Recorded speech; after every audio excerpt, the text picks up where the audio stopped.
welcome to the deep dive. In a world that just throws so much at us, constantly demands information, just noise, how do you actually find some inner peace and still get things done effectively? That's the million-dollar question, isn't it? And it's fascinating because a Roman emperor, of all people, had some really profound thoughts on this. Right. Marcus Aurelius, emperor of Rome, dealing with wars, plagues, betrayal. Yeah. We talk about high stress. Exactly. And yet, amidst all that chaos, he was constantly looking inward, writing down his private thoughts. They weren't meant for anyone else, just notes to himself. Mm-hmm. But they became the Meditations. Yeah, this incredible sort of commonplace book. It really gives you a window into his inner life, the philosopher behind the emperor. Mm. So our mission in this deep dive is basically to unpack some of his core ideas and see how this ancient wisdom can actually be a practical toolkit for your life right now, today. Absolutely. Let's start with maybe his most famous idea. Mm-hmm. The inner citadel. It's this powerful metaphor, really. It's about building this unshakable fortress inside your own mind. Marcus taught that external stuff, events, things people do, they don't inherently hurt us. It's our opinion about them that causes the pain. Precisely. It's the judgment we attach. He actually said something like, do not suppose you are hurt and your complaint ceases. Cease your complaint and you are not hurt. Wow. That's direct. Yeah. So, okay, someone's feeling overwhelmed, maybe by emails or a difficult conversation. How do you build this citadel? What's the actual practice there? Well, the first step he suggests is just to pause. Before you react emotionally, just stop. Look at your initial judgment. Ask yourself, is this really a disaster or is it just an inconvenience I'm blowing up? So that conscious pause, that reframing. That's the key. It's about reclaiming that space between stimulus and response. He believed the mind is basically invincible when it relies on itself, when it refuses to let outside circumstances dictate its peace. That idea of controlling perception feels really empowering. But what about the big things? The stuff you genuinely can't control? Marcus faced huge issues. Did he just sort of give up? Good question. Not give up, no. More like acceptance. This brings us to another core idea. Aligning your will with what he called nature or the universe or fate. Accepting what is. Kind of. For Marcus, wisdom meant understanding that whatever happens, even if it seems bad to us individually, is somehow serviceable to the whole universe. It fits into a bigger picture. I remember that beautiful line, whatever is agreeable to you, universe, is so to me too.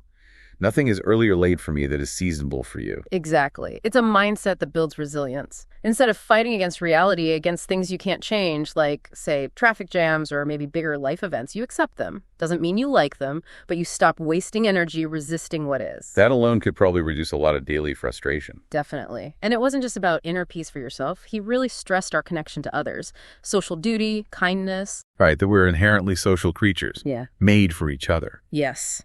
His guiding thought there was pretty much always be doing something useful for humankind. Even, and this is the really challenging part, I think, even with difficult people. Especially then.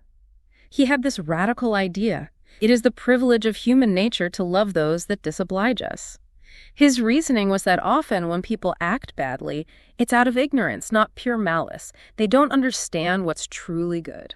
So see them as mistaken rather than evil. Because we're all part of the same society, the same organism, in a way. Mm-hmm. We're all interconnected. Understanding that can really shift how you handle those tricky interactions. Another theme that comes up a lot, maybe surprisingly, is how temporary everything is. Life, fame, possessions. Yeah, the transience of life. He'd observe things like life is but a campaign or course of travels, and after fame is oblivion. That can sound a bit bleak, can't it? Like, what's the point? How did he turn that into something motivating rather than depressing? Well, he didn't see it as morbid. It was more of an urgent call to action. Like, okay, life is short, fame fades, so what really matters? Living virtuously, purposefully now. Exactly. Death stands at your elbow, he wrote. Be good for something while you live, and it is in your power. It's not about fearing death, it's about appreciating the present moment and using it well. Focusing on what you can control, your actions, your character. So bringing this all together for today, how does this ancient emperor's philosophy actually help you navigate modern life? It seems like he offers a real rule of life, not just theories. Absolutely practical. Think about managing overwhelm. By using that inner citadel idea, distinguishing between facts and your opinions about them, you gain real power over anxiety and that feeling of being swamped. Okay, so less knee-jerk reacting, more conscious responding. Right. And in relationships, cultivating that patience and understanding he talks about, even with difficult people, that can transform friction into something calmer, more compassionate. You navigate things with more grace. And finding contentment. It sounds like it comes from focusing inward on your own actions and duties, rather than always chasing external validation or rewards. Precisely. He said, happiness lies all in the functions of reason, meaning it's an inside job.